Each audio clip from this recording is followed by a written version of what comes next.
Number 2.2 a people's leader. किसके leader भाई? लोगों के लीडर। बाय 922 अगर हम बात करें, Gandhi ji had transformed Indian nationalism. Gandhi ji ने क्या किया? ट्रांसफॉर्म किया इंडियन नेशनलिज्म को। किसको ट्रांसफॉर्म किया भाई? इंडियन नेशनलिज्म को। Thereby redeeming the promise. किसके साथ? क्या करते हुए? हाँ, एक प्रॉमिस को रिडीम करते हुए, यूज करते हुए, he made in his BHU speech of February 1916 में, जो इन्होंने एक क्या दी थी? एक स्पीच दी थी फरवरी 1916 में। कहां पर?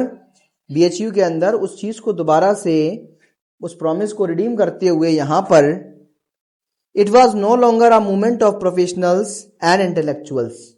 पीछे हमने पढ़ा था कि यहां पर अगर हम कोई भी चीज जैसे लिखा था कि नेशनलिज्म जो है, या नेशनलिज्म की जो फीलिंग्स है वो सिर्फ कहां तक नहीं रहना चाहिए? वो एलाइट तक ही नहीं है सीमित, या इंटेलेक्चुअल्स तक ही सीमित नहीं है। ये कहां तक होनी चाहिए? बिल्कुल जो एक ऑर्डिनरी पीपल्स है वहां तक होना चाहिए। तो इस चीज को यहां पर, उस वादे को पूरा करते हुए, और यहां पर इन्होंने नेशनलिज्म का जो पैटर्न है उसको चेंज कर दिया। क्या किया? नेशनलिज्म के पैटर्न को चेंज किया। It was no longer a movement of professionals and intellectuals. अब ये जो सिस्टम है, ये जो अब जो मूवमेंट है, अब वो कैसा नहीं रहा? अब वो प्रोफेशनल्स और इंटेलेक्चुअल्स का मूवमेंट नहीं रहा। इसमें now hundreds of thousands of peasants, workers and artisans also participated in it.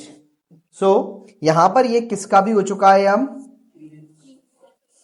Ordinary peoples का भी क्या हो चुका है? ये मूवमेंट हो चुका है। बात समझ में आई? नहीं आई? तो यहां पे हम बात करेंगे कि इस सिस्टम जो है नेशनलिज्म का, वो अब चेंज हो गया था। आगे बात करते हैं। Many of them venerated Gandhi ji, referring to him as there.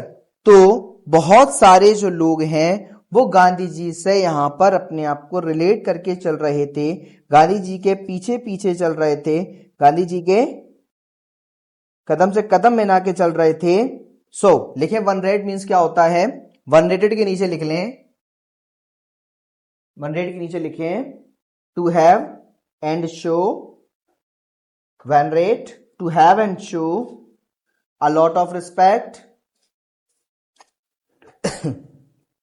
to have and show a lot of respect। लिखो ना, लिखो, इंग्लिश सबके लिए होती है।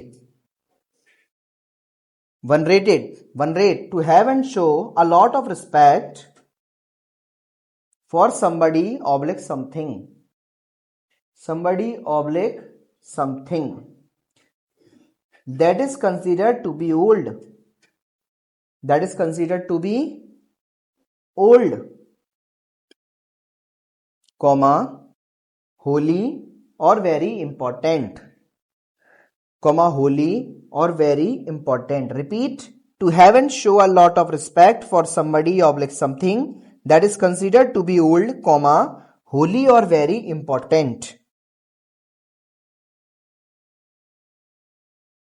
ठीक है? तो सीधा सीधा वेनरेटेड का मतलब है कि लोग जो हैं वो गांधी जी के साथ श्रद्धा पूर्वक व्यवहार करने लगे थे। ठीक है? उनके पीछे पीछे चल ही रहे हैं, उनको अपना इंस्पिरेशन मान रहे हैं, लीडर मान रहे हैं। इसी के साथ साथ उनके लिए, उनके मन में यहां पर देश से रिलेटेड तो है ही, बाकी इससे रिलेटेड एक जो पुराना सिस्टम जो होता है, ओल्ड जो लोग होते हैं, किसी को अपना मानने लगते हैं कि ये हमारे दादा जैसे हैं, ये हमारे उनके जैसे हैं, ऐसा करके। तो एक श्रद्धा पूर्वक जो व्यवहार है वो यहां पर गांधी जी के साथ करने लगे थे। Referring to him as their, और उनको क्या रेफर कर रहे थे? उनको क्या मान रहे थे? महात्मा मान रहे थे।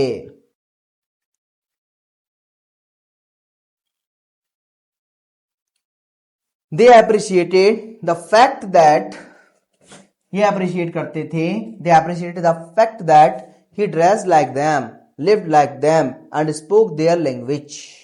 appreciated थे वो गांधी जी जो थे, जैसे मैंने आपको लास्ट क्लास में बताया था कि वो अपने आप को कैसा करके चल रहे हैं, बिल्कुल उन्होंने लोगों जैसा अपने आप को ढाल दिया था। नीचे का हिस्सा किसान, ऊपर का हिस्सा गरीब तबका, ठीक है। तो वो लोग मानते थे कि ये हमारे जैसे रहते हैं, उनका घर में रहने का तरीका भी ऐसी, ऐसा नहीं है बाहर दिखा रहे हैं और घर पे जाके मजे, वो चीज नहीं थी। नेता लोग करते हैं ना, बाहर तो ऐसे जाते हैं 4-4 दिन आते नहीं है, आपको मालूम है, कैंपेन के टाइम पे जनरेटा देखने के लिए, नहीं तो कोई कदू को कैसे घूम रहे हैं बढ़िया चमक दमक के, सर बता रहा हूँ 5-5 दिन नहीं नहाते जानबूझ करके। तो क्या होता है, ऐसा नहीं था, गांधी जी जैसे थे वैसे ही रियल में थे, ऐसा नहीं है सामने कुछ और पीछे कुछ और। तो लोग क्या मानते थे कि इनका रहना खाना चलना पहनना ओढ़ना सब कुछ और बोलना वो सब किसके जैसा था, लोगों के जैसा था। Unlike other leaders he did not stand apart from the common folk. तो यहां पर अनलाइक अदर लीडर्स, और जो से दूसरों लीडर जैसे नहीं, दूसरे जो लीडर्स थे उनके जैसे नहीं, क्या जो लोगों के बीच में खड़े होते थे तो वो कैसे होते थे कि हाँ उनकी एक अलग पहचान थी, उन लोगों की एक अलग पहचान थी और दूसरे लीडर्स की तरह नहीं थे। कौन? Mahatma Gandhi ji. This identification was strikingly reflect in his dress. ये सारी चीजें जो थी वो किससे रिफ्लेक्ट होती थी, उनके पहनने के तरीके से। Wearing while other nationalist leaders dress formally, जो अदर नेशनलिस्ट लीडर जो थे वो कैसे रहते थे, फॉर्मली रहते थे, वियर करते थे वेस्टर्न सूट को और इन इंडियन बंद गला को पहनते थे। क्या पहनते थे? कोट जो होता था ऐसा बंद गला होता था उनका। Gandhi ji went among the people in a simple dhoti और लाइन क्लॉथ। गांधी जी जो थे वो बिल्कुल सिंपल रहते थे, सिंपल धोती पहनते थे और लाइन क्लॉथ को पहना करते थे। Meanwhile he spent part of, समझते हो बंद गला, समझते हो कोट देखा है ना, एक कोट होता है जो ऐसा रहता है, एक कोट होता है जैसा बंद रहता है, ठीक है, ये इस टाइप की चीज होती है, उसको हम नेहरू कट बोलते हैं, आज के टाइम में भी इसको यही बोलते हैं नेहरू कट, ठीक है। उस टाइम में नेहरू जी के नाम से बड़ी फेमस थी, आज भी फेमस है। Meanwhile he spend part of each day working on the चरखा। ये अपनी जो रोज की जिंदगी थी वो किसके साथ बिताया करते थे, चरखा चलाते हुए, एंड इनकरेज करते थे अदर नेशनलिस्ट को टू डू लाइकवाइज, और दूसरे भी जो लोग हैं वो क्या करें, इसी तरीके से ये सिस्टम को करें। The act of spinning allowed Gandhi ji to break the boundaries that prevailed, और जो स्पिनिंग का काम था वो अलाउ करता था Gandhi ji to break the boundaries, जिससे क्या हो सकता है, बाउंड्रीज को तोड़ा जा सकता है, that prevailed within the traditional caste system, जो किसके साथ लगा हुआ है, एक ट्रेडिशनल कास्ट सिस्टम के साथ में लगा हुआ। मतलब कहने का कि सिर्फ एक यही बंदा करेगा, जो स्पिनिंग सिस्टम वाले जो लोग हैं जिनकी कास्ट है, ये जो धागा बनाने वाले लोग हैं, जो जुलाहे हैं, सिर्फ ये उन्हीं का काम। सारे ही तरीके के लोग, सब तबके का इंसान, हर कास्ट का इंसान चरखा चलाने लगेगा, सब लोग कैसे हो जाएंगे, बराबर हो जाएंगे, और कोई कास्ट सिस्टम नहीं बचेगा, कोई ऑक्यूपेशन बेस्ड कास्ट सिस्टम नहीं बचेगा यहां पर। The act of spinning allowed Gandhi ji to break the boundaries that prevailed within the traditional caste system between mental labour and manual labour.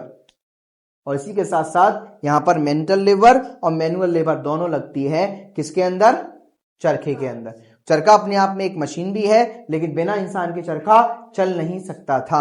इसलिए गांधी जो है यहां पर बहुत ज्यादा कहते थे लोगों से किस चीज के लिए, चरखे को चलाने के लिए। और चरखा चलाने का ऐसा थोड़ी ना है बस खाली चरखा चला रहे हैं बस, उससे वो एक काम भी तो है, उससे लोगों को पैसा भी तो अर्न होगा उसको करने से, ऐसा। इन अ फैसिनेटिंग स्टडी, कुछ चीजें पढ़ी गई उसमें देखते बताया जाता है, जो एक हिस्टोरियन है जिसका नाम है शाहिद आमीन।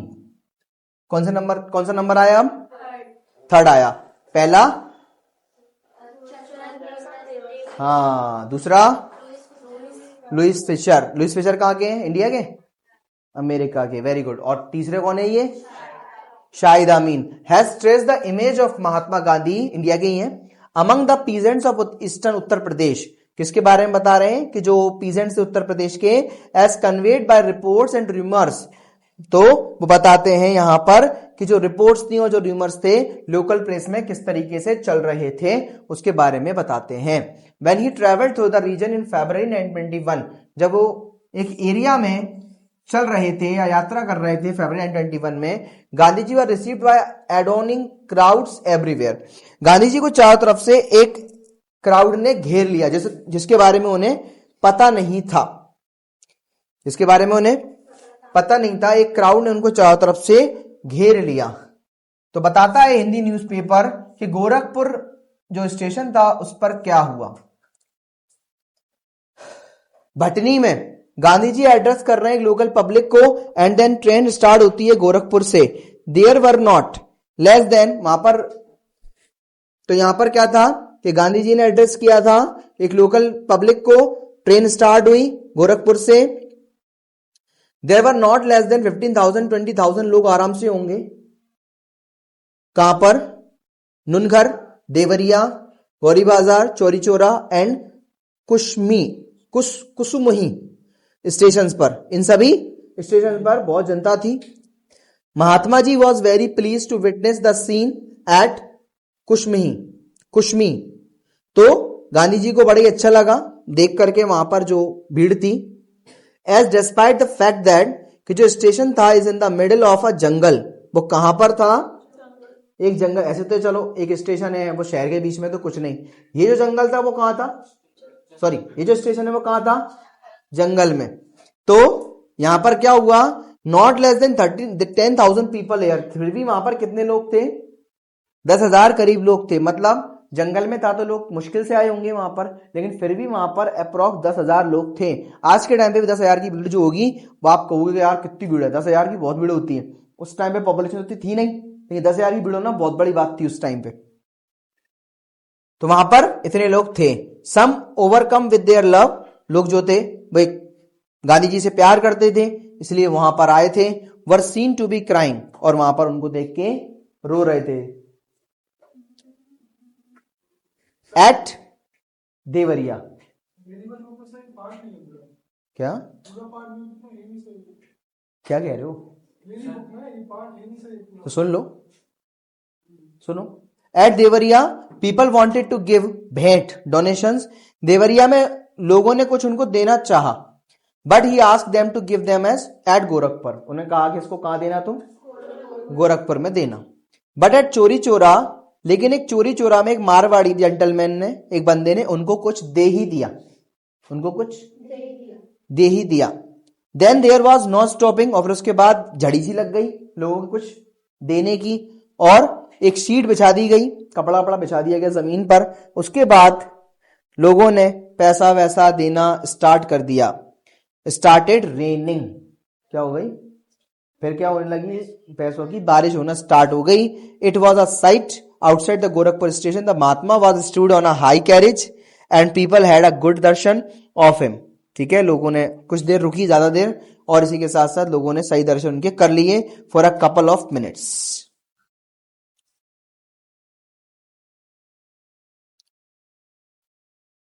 वेरेवर गांधी जी वेंट, जहां गांधी जी जाते थे रूमर्स स्प्रेड हो जाते थे।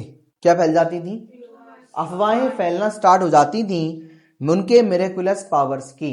किसकी भाई? कि गांधी जी के पास क्या है?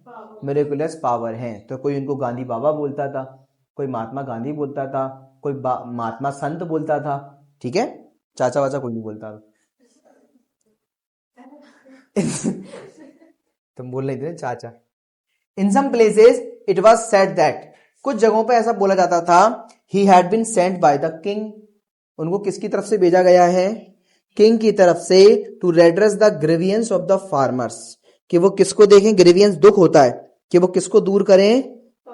फार्मर्स के दुखों को दूर करें, उनको किसी राजा की तरफ से भेजा गया है। ठीक है, and that he had the power to overrule all local officials, और उनके पास ताकत है कि वो सभी लोकल ऑफिशियल्स पे क्या कर सकते हैं? रूल कर सकते हैं। In other places it was claim that, कुछ जगहों पर ऐसा माना जाता था कि गांधी जी के पास जो पावर है वो सुपीरियर है, वो superior to that to the English monarch, कि वो इंग्लिश मोनार्क को क्या कर सकते हैं? हटा सकते हैं, उनके ऊपर डोमिनेंट हो सकते हैं।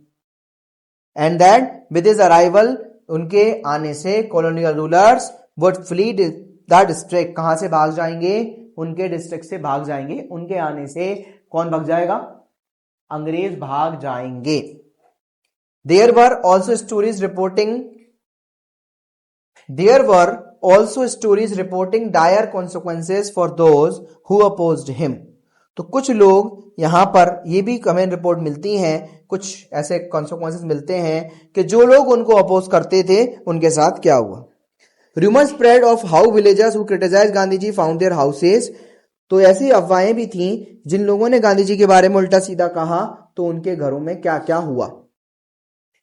मिस्टीरियसली फॉलिंग अपार्ट और देयर क्रॉप्स फॉलिंग, या तो उनके घर गिर गए, दीवार गिर गई, या फिर उनकी खेत तो खलियान क्या हो गए? खराब हो गए। Known variously as Gandhi Baba, Gandhi Maharaj और सिंपली एज महात्मा जाने जाते थे।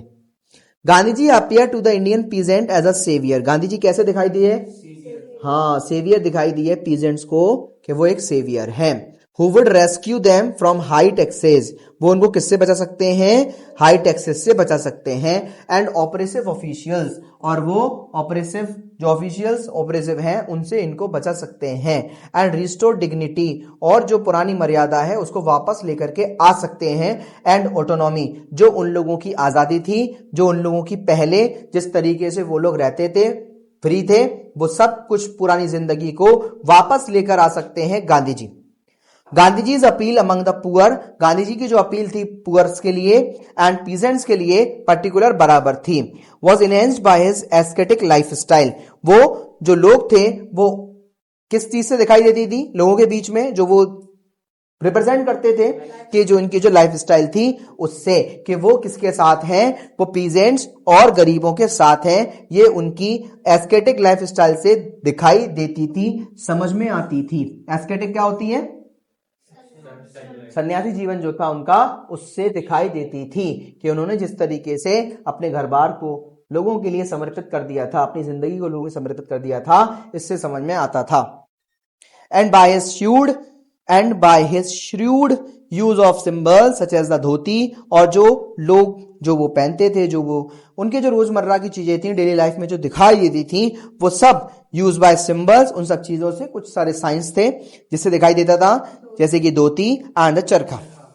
Mahatma Gandhi was by a caste a merchant, caste से वो एक मर्चेंट थे, एंड बाय प्रोफेशन वो एक लॉयर थे। लेकिन जो उनकी सिंपल लाइफ स्टाइल थी एंड लव था वर्किंग के लिए, कि जो वो हाथ से काम करना ही होना चाहिए, allowed him to empathise more fully with the labouring poor. हाँ, वो यहां पर क्या था कि ये अलाउ करता था, वो एम्पैथाइज कर रहा है कि वो किसके साथ है। एक सिंपैथी वाला वर्ड होता है ना, वो एम्पैथाइज लिखा हुआ है यहाँ पे। More fully with the labouring poor, वो किसके साथ हैं? लेबरिंग पुअर के साथ हैं। उनकी पूरी सिंपैथी लेबरिंग पुअर के लिए है। And for them in turn to empathise with him, और यहां पर इसी के साथ poor and for them in turn to empathise with him, उनकी वो पूरे समर्पित हैं इन सब के लिए। दो वर्ड लिखें, श्रूड और एम्पैथाइज। दो वर्ड लिखें, श्रूड, पहला लिखें श्रू, श्रूड तो सेकंड फॉर्म है, श्रू।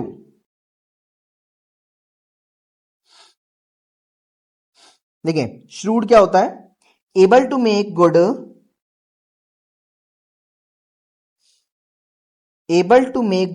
Decisions because you understand a situation well. Able to make good decisions because you understand a situation well.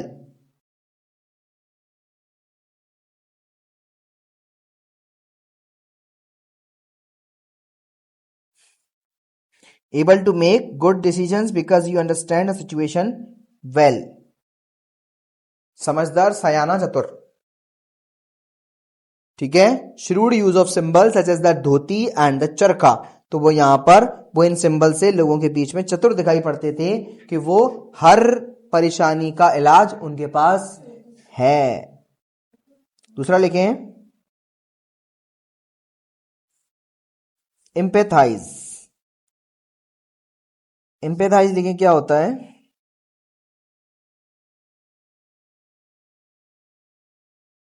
To understand and share the feelings of another person. To understand and share the feelings of. To understand and share the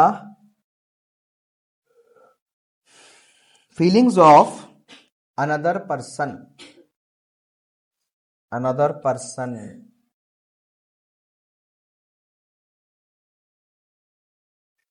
हो गया? तो यहां पे लिखा था but his simple lifestyle and love of working with his hands allowed him to empathize more fully with the laboring poor. ठीक है, तो ये चीज लेबरिंग पुअर के साथ कि वो किस तरीके से उनके साथ हैं वो चीज दिखाई देती थी उनके चरखा चलाने से और इसी के साथ साथ उनके जो वेशभूषा थी उनकी उससे.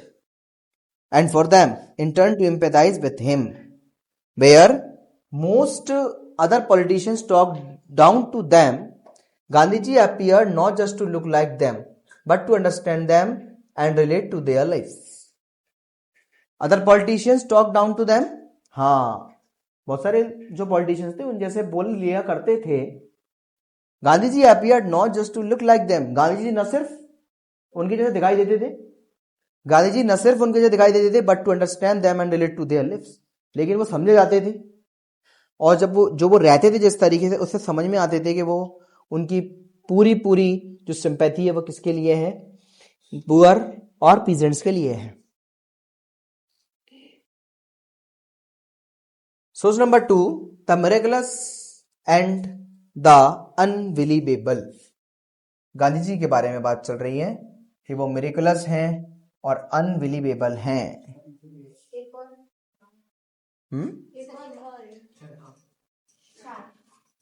हाँ ठीक है. Local newspapers in the United provinces, United province के अंदर जो लोकल न्यूज़पेपर्स थे वो रिकॉर्डेड करते हैं बहुत सारे रूमर्स को that circulated at the time, जो उस टाइम पर फेमस थे. दे वर रूमर्स दैट, और यहां पर ये रूमर था, every person who wanted to test the power of the Mahatma had been surprise. जिसने भी सोचा कि मैं महात्मा जी की जो गांधी जी हैं वाकई में मिरेकुलस हैं या नहीं. कोई कह रहा है अरे वो गांधी जी की बुराई मत करना, अगर तुमने बुराई करी तो तुम्हारे संग ऐसा हो जाएगा. हमने कहा हाँ ऐसा होता है, मैं कर रहा हूं, देख क्या होता है.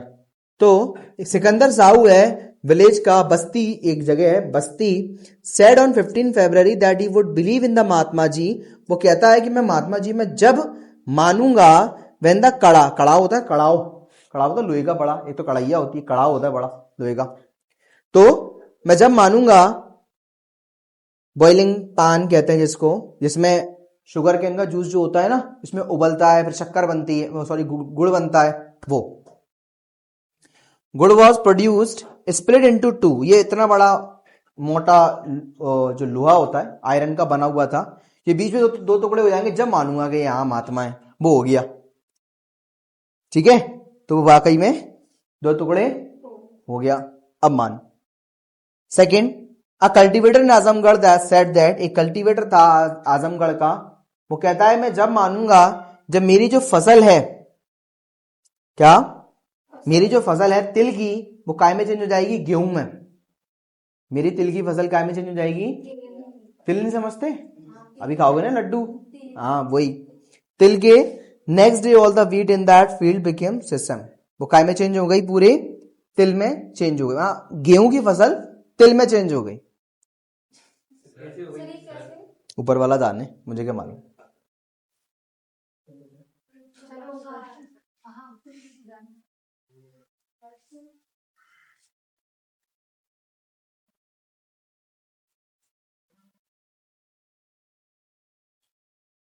तुम लोग भी मान लो ऐसा कुछ मन में.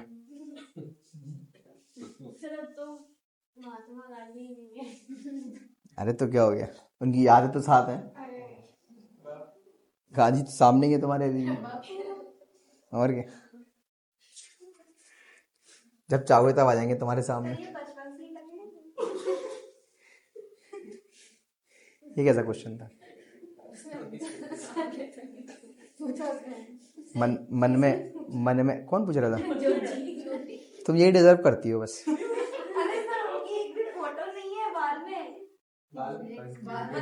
तो तुम इतना ध्यान दे क्यों रही हो, बाल है नहीं है, तुम्हें क्या करना.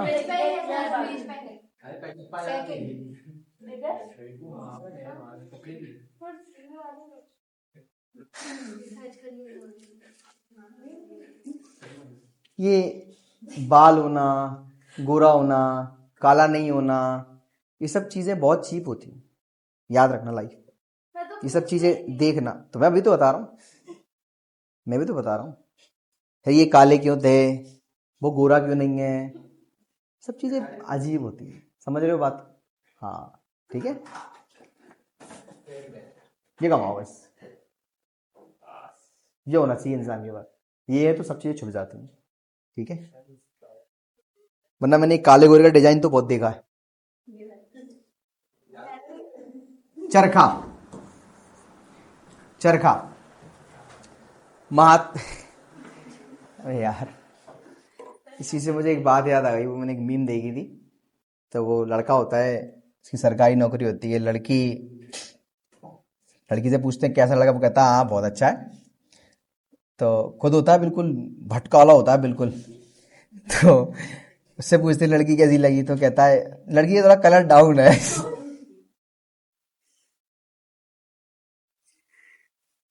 ठीक है, वो क्या निकल गया वो। ये बताओ, ऐसा भी हो सकता। Mahatma Gandhi was profoundly critical of the modern age in which machines enslaved humans and displaced labor। अगर मैं ये चीज गूगल पर डालूंगा तो वो भी गाली बक देगा मुझे। हाँ समझ रहे हो? हैं? तुम कर लो, मैं क्यों करूं, मैं क्यों करूंगा।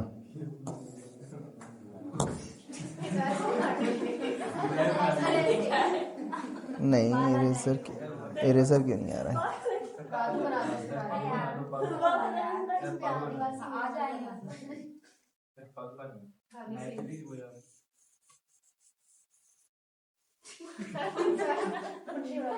मैं नहीं चाहता मेरे से तू बुरा हो जाए, तुम लोग साथ होता रहे। नहीं, वो आ नहीं रहा था, पता नहीं क्या हो रहा था। चलो देखिए, Mahatma Gandhi was profoundly critical of the modern age in which machines enslaved humans and displaced labor। तो महात्मा गांधी जी प्रोफाउंड कर रहे हैं critical of the modern age in which, जहां पर मशीन्स स्लेव्ड हो जाती हैं ह्यूमंस के लिए एंड डिस्प्लेस्ड लेबर। मतलब कहने का, जहां मशीन आ जाती है वहां पर कौन डिस्प्लेस हो जाता है? ह्यूमंस, है ना। और यहां पर मशीन्स पर इंसान क्या हो गया? गुलाम हो गया मशीनों का। इंसान क्या हो गया? मशीनों का गुलाम। जैसे कि आप देख रहे हो कि पंखा है, पंखा भी एक मशीन है, चल रहा है, लाइट चली गई गर्मियों में, हम कहते नहीं अपना मन ही नहीं लग रहा कहीं पे भी, अब तो हम कुछ करेंगे ही नहीं। तो एक तरीके से ये क्या है? एक गुलामी है मशीन के। आप क्या हो गए? गुलाम हो गए। ये तो सिर्फ लाइवलीहुड की चीजें हैं, जबकि हमें इस पे क्या नहीं होना चाहिए? डिपेंड नहीं होना चाहिए। He saw the चरखा as a symbol of a human society that, इनको क्या दिखाई दिया कि चरखा जो है वो ह्यूमन सोसाइटी के लिए क्या दिखाई दिया इनको? Symbol of a human society that would not glorify machines and technology. That would not glorify, जो क्या ग्लोरीफाई नहीं करता? मशीन को और टेक्नोलॉजी को। हैंडमेड है, आप चलाओगे तो चलेगा। और एक तरीके से देखा जाए तो यहां पर वो यहां पे ये बोल रहे हैं human society that would not glorify machines and technology, जो किससे बंधा नहीं है? टेक्नोलॉजी और मशीन से। ठीक है। The spinning wheel moreover could provide the poor with supplementary income and make them self reliant. So spinning wheel जो है, स्पिनिंग व्हील जो ये चरखा है, जब वो चलाएंगे पुअर, तो वो उनको एक सप्लीमेंट्री इनकम मिलेगी, मतलब अपने घर चलाने के लिए इनकम उनको हो जाएगी। And make them self reliant, और क्या बनाएंगे? सेल्फ रिलायंट बनेंगे, मतलब सेल्फ डिपेंडेंट बनेंगे कमाने के लिए। What I object two is the craze for machinery. तो मैं इस चीज के लिए ऑब्जेक्शन रखता हूं कि किस तरीके से आज के टाइम पर मशीनरी के लिए क्रेज चल रहा है, लोग पागल हैं। The craze is for what they call labour saving machinery, और वो बोलते हैं कि मशीनरी के आने से क्या हो जाएगी लाइफ? इजी हो जाएगी, लेबर सेविंग हो जाएगी, मतलब हमको ज्यादा लेबर नहीं देनी, ठीक है, ऐसा। Man go on saving labour, आज इंसान कहां जा रहा है, लेबर को बचाने के लिए, कि कैसे ना कैसे करके मजदूरी बच जाए। मजदूरी जैसे पहले जमाने में कोई गड्ढा खोदना है या कोई जगह तोड़नी है तो मजदूर लगते थे, है ना। आज क्या होता है, जेसीबी आती है, पिलर तोड़ती है, पूरा घर दादा गिर जाता है नीचे, है ना। पहले क्या होता था, उस हिसाब से तोड़ा जाता था, है ना। पहले भी है कि वह थोड़ा तोड़ा जाता था, अब ये है कि मशीन आ गई है। अब घर का कुछ हिस्सा तोड़ना है, जेसीबी तो पूरे गिर जाएगा, तो कुछ हिस्सा तोड़ना है तो मशीन है उसके लिए, तो वो तोड़ दिया जाता है आज के टाइम पर। Men go on saving labor till thousands are without work and thrown on the open streets to die of starvation. आज जो इंसान कह रहा है कि सेविंग लेबर, तो उसकी वजह से जो वो मशीन ले आया है, तो बहुत सारे लोग कैसे घूम रहे हैं, विदाउट वर्क, मतलब उनके पास कोई काम नहीं है। और इसी के साथ साथ क्या कि वो जो लोग हैं, वो बहुत सारे लोग अगर उनके पास एम्प्लॉयमेंट नहीं है तो वो भुखमरी की वजह से, ना खाने की वजह से गलियों में मारे जाते हैं। I want to save time and labour, वाकई में मैं चाहता हूं कि टाइम बचे और लेबर भी बचे।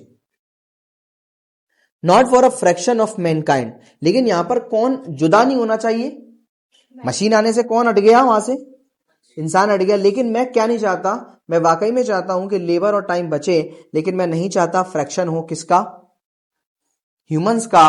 तो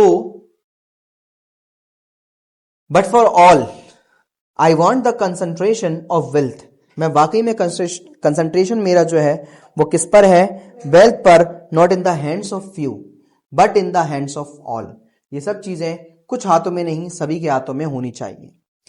खद्दर does not seek to destroy all machinery but it does regulate its use and check its weedy growth। Khadi का नाम सुना होगा ना आप लोगों ने, तो ये वही है खादी, खद्दर। तो ये जो स्पिनिंग यार्न्स वगैरह है उसी से बनाया जाता है, ठीक है, काफी महंगा भी रहता है। तो khaddar does not seek to destroy all machinery but it does regulates its use and check its weedy growth. तो इसका देखा जाएगा, इसकी जो एक वीडी ग्रोथ दिन ब दिन लोगों के बीच में से किस तरीके से ग्रोथ बढ़ेगी वो। It uses machinery for the services of the poorest, इसका जो यूजेज है, it uses machinery for the service of the poorest. अगर हम यूजेस करें, मतलब इसको जो एक समझें, uses machinery for the service of the poorest in their own cottages, in their own cottages. जो हमारे यहाँ पर जो एरियाज होंगे, ये कॉटेजेस होंगे, छोटे छोटे मिल होंगी, इनके अंदर ये बनेगा। The wheel is itself an exquisite piece of machinery, तो यहां पर व्हील भी क्या बनेगा, एक चरखा जो है, पहिया जो है, वो एक एग्जाम्पल बनेगा किस चीज का, एक टाइप की मशीनरी का।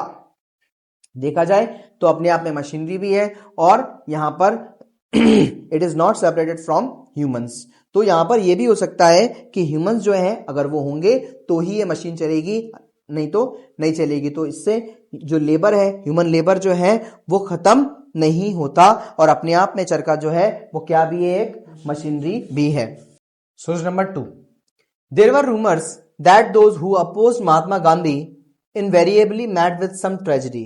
जिन लोगों ने गांधी जी को अपोज किया या उन्हें कुछ गलत कहा, वो लोग किसी ना किसी परेशानी में घिर गए। First, a gentleman from Gorakhpur city question the need to ply the charkha, his house caught fire. उसने कहा कि इतनी जरूरत, गांधी जी ने जरूरत जताई ना कि चरखे की जरूरत होती, इतनी है, तो उसने कहा कि इतना ही क्या वो बोलना चरखे के बारे में, तो उसका घर में आग लग गई।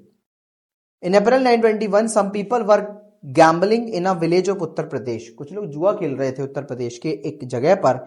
Someone told them to stop, किसी ने बोला कि ये नहीं करना चाहिए। गांधी जी का सीखा हुआ था, गांधी जी उसको बताया होगा ये चीज गलत है, ये चीज गलत है। तो only one from amongst the group refuse to stop and abuse Gandhi ji.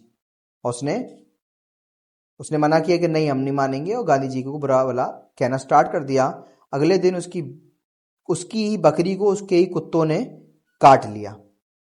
4 of his own dogs. In a village in Gorakhpur, the peasants resolved to give up drinking liquor. तो विलेज गोरखपुर में पीजेंट जो थे वो resolve कर रहे थे give up drinking liquor, मना कर रहे थे कि हम नहीं छोड़ेंगे शराब, ऐसा करके। One person did not keep his promise, और एक इंसान ने अपने प्रॉमिस को खत्म कर दिया, मतलब पी ली होगी एक दिन। As soon as he started for the liquor shop brickbats started to rain in his path. तो क्या हुआ, as soon as he started for the liquor shop, जैसे उसने चलना स्टार्ट किया, उसके रास्ते में ब्रेक बैट्स होते हैं, रोड़े, छोटे छोटे पत्थर नहीं होते, छोटे छोटे पत्थर, उसकी बारिश होने लगी, मतलब कहीं से पत्थर मत्थर आने लगे उसके रास्ते में। When he spoke the name of Gandhi ji, जैसे उसने गांधी जी का नाम लिया, वो सब चीजें होना बंद हो गई, ठीक है। From Shahid Amin, Gandhi as Mahatma, subaltern, studies third, Oxford University Press, Delhi. While Mahatma Gandhi ji's mass appeal was undoubtedly genuine, while, जबकि हम कहें कि महात्मा गांधी जी की जो ये अपील थी लोगों के लिए, वो अनडाउटली जेन्युइन थी, हाँ, बिना किसी शक के हम कह सकते हैं कि वो जेन्युइन थी। And in the context of Indian politics, अगर हम बात करें इंडियन पॉलिटिक्स की कॉन्टेक्स्ट में, विदाउट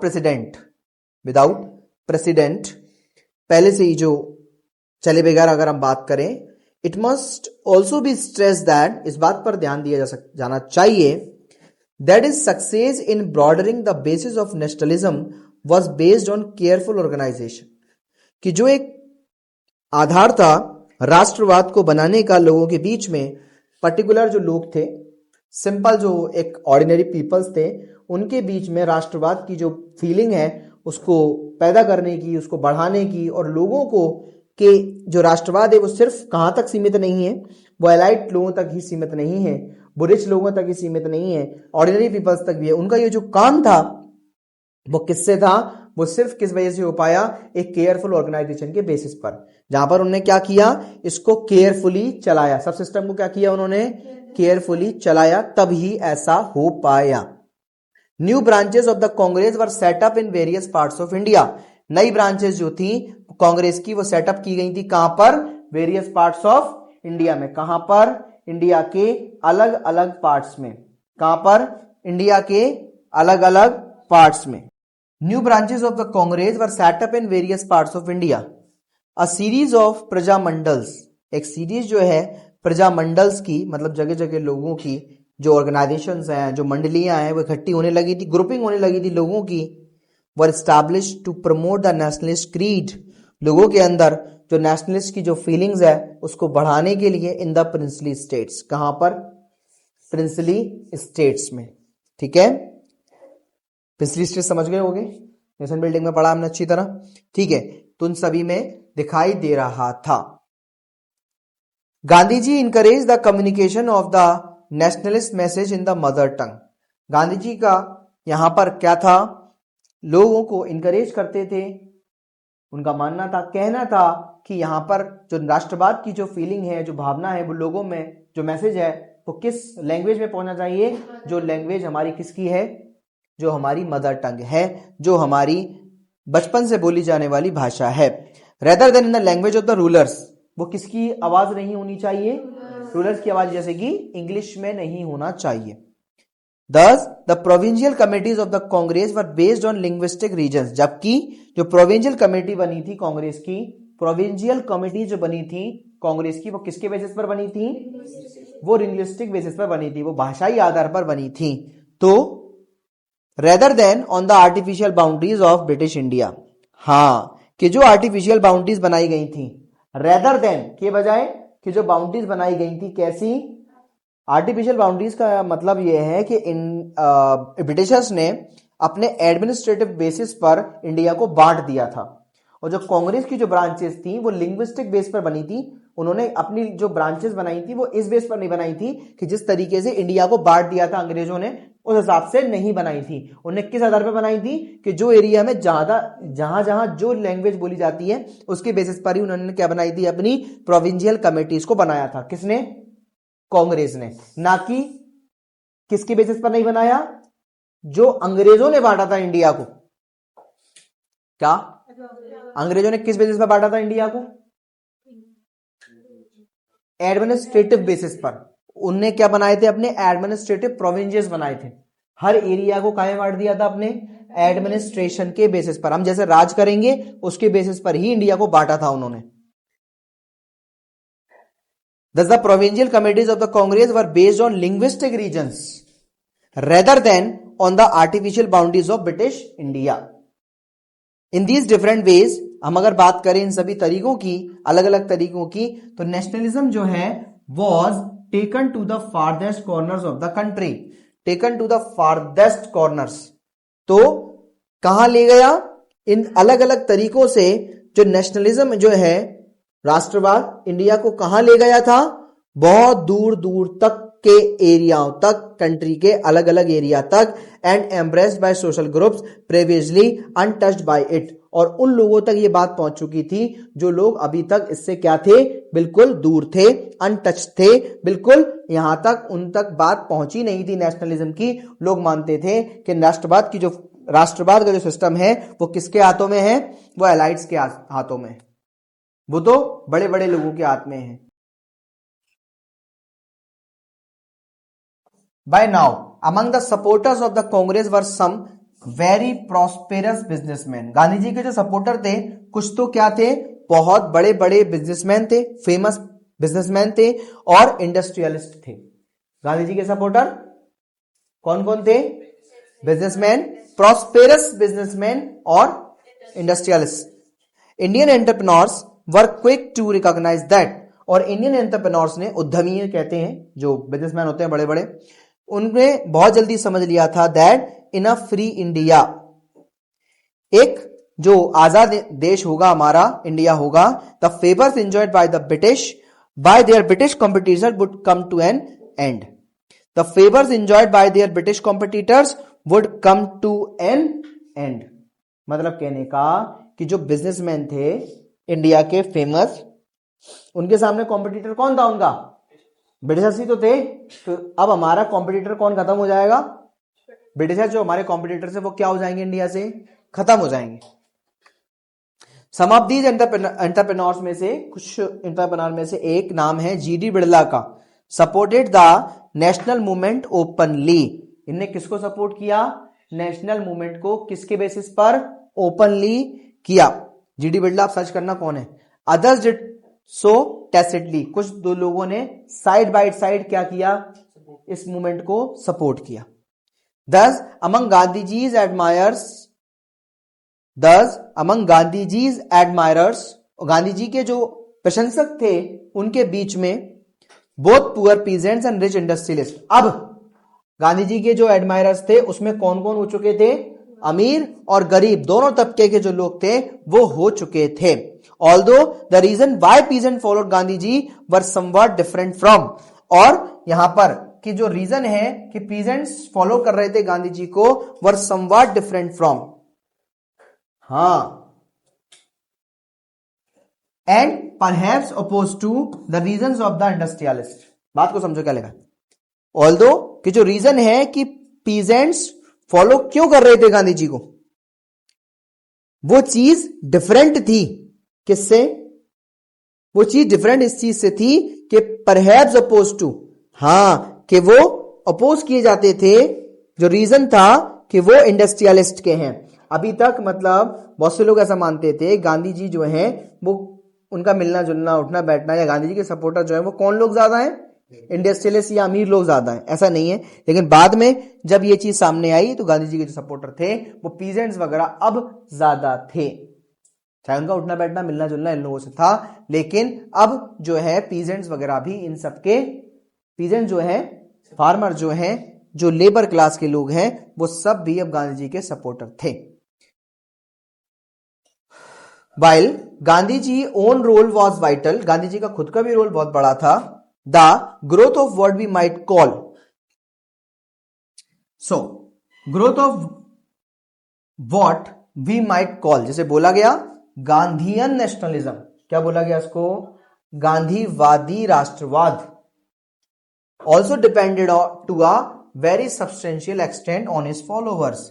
वो सब चीज किस पे डिपेंड हो चुकी थी अब, कि उनके जो लोग मिलने वाले, उनके चाहने वाले कैसे थे। बिटवीन 17 to 22 एक ग्रुप जो था हाईली टैलेंटेड इंडियंस का, वो अटैच हो गया देमसेल्फ गांधी जी। इनमें कौन कौन लोग थे? महादेव देसाई थे, वल्लभ भाई पटेल थे, JB कृपलानी थे, सुभाष चंद्र बोस थे, अबुल कलाम आज़ाद थे, जवाहरलाल नेहरू थे, सरोजिनी नायडू थी, गोविंद वल्लभ पंत थे एंड सी राजगोपालाचारी थे। ये कौन लोग हैं? गांधी जी को मानने वाले फेमस लोग हैं। Notably these close associates of Gandhi ji came from different regions as well as different religious traditions। ये अलग अलग एरिया से तो थे ही, ये अलग अलग रिलीजियस ट्रेडिशन से भी थे। In turn they inspired countless other Indians to join the Congress and work for it। In turn they inspired countless, और इन लोगों ने किसको इंस्पायर किया? बहुत सारे लोगों को, काउंटलेस अनगिनत लोगों को, other Indians to join the Congress. किससे जुड़े? और क्या करें भाई? वर्क करें। गांधी जी नहीं थे ऐसे कि कांग्रेस से जुड़ो, कांग्रेस की भीड़ बढ़ाओ, नहीं। गांधी जी खुद भी तो कांग्रेस से नहीं थे, लेकिन उनके सपोर्टर तो कांग्रेस से थे। ये थे। Mahatma Gandhi was release from prison in February 1924 में and now chose to devote his attention to the promotion of homespun cloth, khadi. ठीक है, उनने किसको प्रमोट करने की वो की? कैसे निकले? हाँ, खादी को। And the abolition of untouchability, और किसको एबोलिशन करेंगे भाई? अनटचेबिलिटी को। For Gandhi ji was as much a social reformer as he was a politician. Gandhi ji क्या थे भाई? Much as a social reformer थे, और वो अपने आप में एक पॉलिटिशियन भी थे। He believe that in order to be worthy for freedom, वो कहते हैं, अपने आप में बता रहे हैं कि वर्दी ऑफ फ्रीडम, वर्दी ऑफ, हाँ, आज़ादी के लिए ज़रूरी क्या है? Indians had to get rid of social evils. Worthy for freedom, worthy of freedom का मतलब कोई चीज़ के आगे लग जाता है वर्दी, तो उसका मतलब ज़रूरी ज़्यादा क्या है? तो आज़ादी के लिए ज़रूरी ज़्यादा क्या है? कि हम आज़ाद हैं, हम आज़ाद होंगे। ये आज़ादी के लिए ज़रूरी क्या है? Indians had to get rid of social evils. Indians के अंदर क्या चीज़ खत्म हो जानी चाहिए? Social evils such as child marriage and untouchability. Social evils जो है जैसे कि चाइल्ड मैरिज और untouchability. Indians of one faith, Indians of one faith had also to cultivate a genuine tolerance for Indians of another, hence his emphasis on Hindu-Muslim harmony। Indians of one faith had also to cultivate a genuine tolerance for Indians। हाँ, Indians का एक faith जो किसके लिए होना चाहिए? हाँ, कि एक genuine tolerance होना चाहिए Indians के लिए of another, हाँ, कि जो किससे आता है? हिंदू मुस्लिम हार्मनी से, हिंदू मुस्लिम एकता से। Meanwhile on the economic front Indians had to learn to become self reliant. Meanwhile हम जबकि कह सकते हैं कि इकोनॉमिक फ्रंट जो है इंडियंस का had to learn to become self reliant.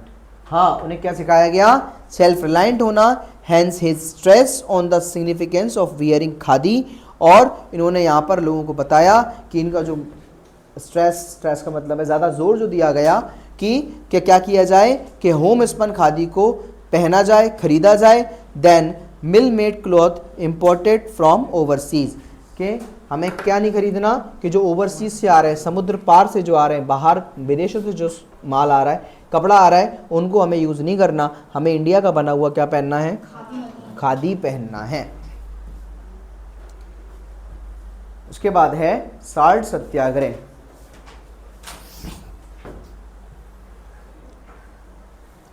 Salt सत्याग्रह क्या है? एक केस स्टडी पढ़ेंगे।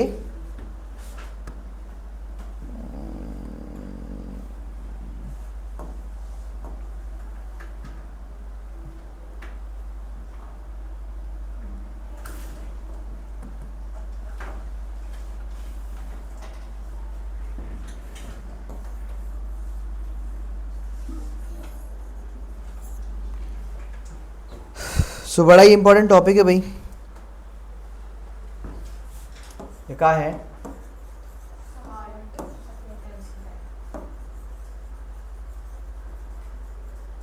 और इसी के साथ साथ हम इसको कह सकते हैं salt march. For several years after the non cooperation movement. Non cooperation movement कब खत्म हुआ? नॉन कोऑपरेशन मूवमेंट कब खत्म हो गया भाई? 1922 में खत्म हो गया नॉन कोऑपरेशन मूवमेंट, ठीक है। इसके बाद for several years after non cooperation movement ended, Mahatma Gandhi focus on social reform work. Gandhi ji ने किस पर फोकस किया? उसके बाद उन्हें जेल भी तो हो गई ना, 22 में खत्म हुआ, 22 में जेल हो गई, 24 में वो बाहर आए, उस पर वो किस चीज़ पर फोकस कर रहे थे? सोशल रिफॉर्म्स पर। इसके साथ खादी पर, सब चीज़ें पढ़ी ना पीछे हमने, हाँ। However he began to think of reentering politics, और उन्होंने कहा कि वे दोबारा से पॉलिटिक्स में क्या होंगे? री एंटर होंगे इन 1928 में, मतलब करीबन 4 साल बाद, 24 के 4 साल बाद। तो यहाँ पर देखो पॉलिटिक्स में एंटर होने का मतलब क्या है? ये पॉलिटिक्स जो चल रही थी इंडिया के अंदर वो पॉलिटिक्स है। पॉलिटिक्स का मतलब कोई पार्टी को सपोर्ट करना नहीं है पॉलिटिक्स का मतलब, ठीक है। That year there was an all India campaign in opposition to the all white Simon Commission. लो, अब यहां पर साइमन कमीशन जो आ गया था उसका all India campaign opposition start कर दिया गया गांधी जी की तरफ से। जो कहां से आया था? जो क्वेश्चन बनता है what is Simon commission? Saint from England, और अपने आप में सॉल्ट सत्याग्रह तो क्वेश्चन है ही, साल्ट मार्च भी है, ठीक है। England to inquire into conditions in the colony, वो किस लिए आया था? कॉलोनी की कंडीशंस को चेक करने के लिए। Gandhi ji did not himself participate in this movement, Gandhi ji खुद से इसमें मूवमेंट में पार्टिसिपेट नहीं कर रहे थे। Although he gave it his blessings, जबकि उन्होंने क्या दी थी? इसको अपनी ब्लेसिंग दी थी। मतलब गांधी जी के नाम से साइमन कमीशन के खिलाफ जो कैंपेन है इंडिया वाइड चल रहा था। Although he gave it his blessings as he also led to a peasant satyagraha in Bardoli in the same year, और उस टाइम पर वो बारदोली में क्या कर रहे थे? पीजेंट सत्याग्रह में शामिल थे, वो उसको लीड कर रहे थे। In the end of December 1929, और दिसंबर 1929 के एंड में क्या हुआ?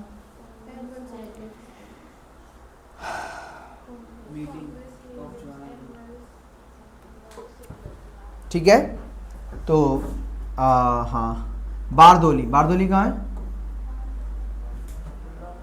सूरत, गुजरात में, ठीक है। In the end of December 1929 the Congress held it's annual session in the city of Lahore. 1929 के दिसंबर में कांग्रेस ने लाहौर में अपना सेशन किया, annual session. The meeting was significant for 2 things. जो मीटिंग्स थी उसमें 2 बातों पर ज़्यादा फोकस किया गया। The election of Jawaharlal Nehru as president, क्या था भाई? जवाहरलाल नेहरू के लिए प्रेसिडेंट के लिए election. Signifying the passing of the baton of leadership to the younger generation and the proclamation of commitment to purna swaraj. So the election of Jawaharlal Nehru as president Congress का, signifying the passing of the baton of leadership to the younger generation, हाँ, जो किसको signify करता था? Younger generation के लिए। And the proclamation of commitment, और पूर्ण स्वराज के लिए काम। पूर्ण स्वराज का मतलब पूरी तरीके से सब कुछ कहाँ जाएगा? हमारे हाथ में, मतलब कंप्लीट इंडिपेंडेंस, ठीक है। ऐसा कहा गया था कि 1930 में हमारे पास क्या आ जाएगा? पूर्ण स्वराज हो जाएगा, हम आज़ाद हो जाएंगे, बट ऐसा हुआ तो नहीं। Now the pace of politics picked, जो पेस है पॉलिटिक्स का, पिक्ड अप वंस मोर, दोबारा से स्टार्ट हो चुका था, और 26 जनवरी 1930 को इंडिपेंडेंस डे को ऑब्जर्व किया गया था। क्या किया गया था? हाँ, 26 जनवरी 1930 को ऑब्जर्व किया गया था independence day. Was observe with the national flag being hosted in different venues. क्या किया गया? अलग अलग एरियाज में क्या फहराए गए? झंडों को फहराया गया था। अलग अलग जगहों पर क्या किया गया? झंडों को फहराया गया था। एंड पैट्रियोटिक सॉन्ग्स जो हैं उन्हें गाया गया था। Gandhi ji himself issued precise instructions as to how the day should be observe. Gandhi ji ने अपना क्या दिया था? इशू किया, प्रेशियस इंस्ट्रक्शन बताया लोगों को हमें क्या करना चाहिए इस दिन। इट वुड बी गुड, ये बहुत अच्छा है हमारे लिए। He said if the declaration of independence made by whole villages, whole cities even, सब जगह क्या मान लेना चाहिए, विलेजेस में और सिटीज में हम क्या हो चुके हैं, इंडिपेंडेंट हो चुके हैं। इट वुड बी वेल, ये क्या होगा, अच्छा होगा। It would be well if all the meetings were held at the identical minute in all the places. It would be well, ये बहुत अच्छा होगा कि क्या हो, कि सभी जगह मीटिंग्स हो, आइडेंटिकल मिनट हर जगह पर, एक एक जगह पर, इन ऑल द प्लेसेस, हर जगह पर मीटिंग्स हो। गांधी जी ने सजेस्ट किया था कि जो टाइम है मीटिंग का वो एडवर्टाइज होगा इन द ट्रेडिशनल वे में, by the beating of drums. किस तरीके से होगा भाई, कि एक टाइम पर सभी लोग हर एरिया में क्या करेंगे, ड्रम्स को बजाएंगे। The celebration would begin with the hoisting of the national flag, और सेलिब्रेशन स्टार्ट होगा कहाँ से, नेशनल फ्लैग के होइस्ट से, झंडा फहराने से। The rest of the day would be spend, आपके लिए होमवर्क कि उस टाइम पर इंडिया का फ्लैग कैसा था।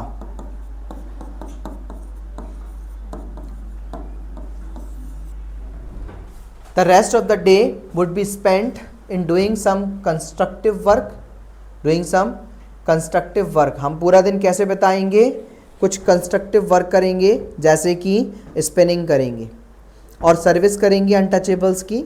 उसमें स्पिनिंग हो सकती है, सर्विस हो सकती है अनटचेबल्स की, और इसी के साथ साथ और रीयूनियन करना हिंदू मुस्लिम्स को, और प्रोहिबिशन वर्क, और कुछ ऐसे वर्क जो प्रोहिबिटेड है उन्हें करना, और even all these together which is not impossible. तो ये वो सारी चीज़ें, ये सब करना इम्पॉसिबल नहीं है, तो ये सब हमें करना चाहिए।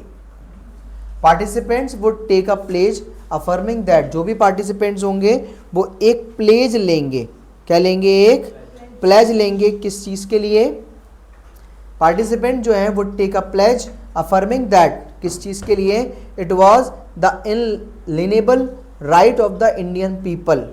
आपके लिए एक और होमवर्क है, इसमें आप लोगों को ज़्यादातर लोग पता करने कौन है इनके साथ, ठीक है।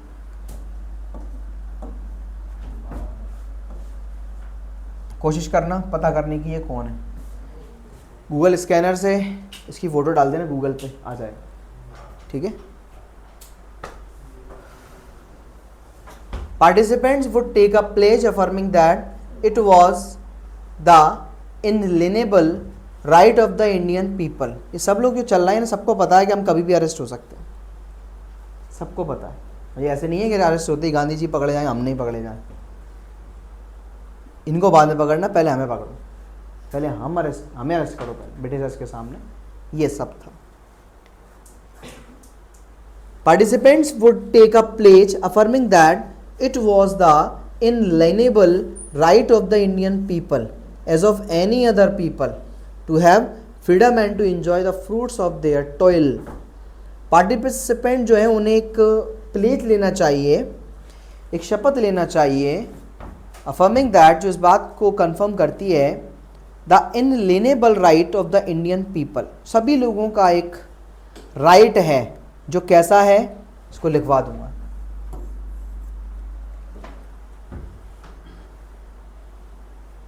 As if any other people, सभी लोगों का राइट ऐसा है जैसे दूसरे का है।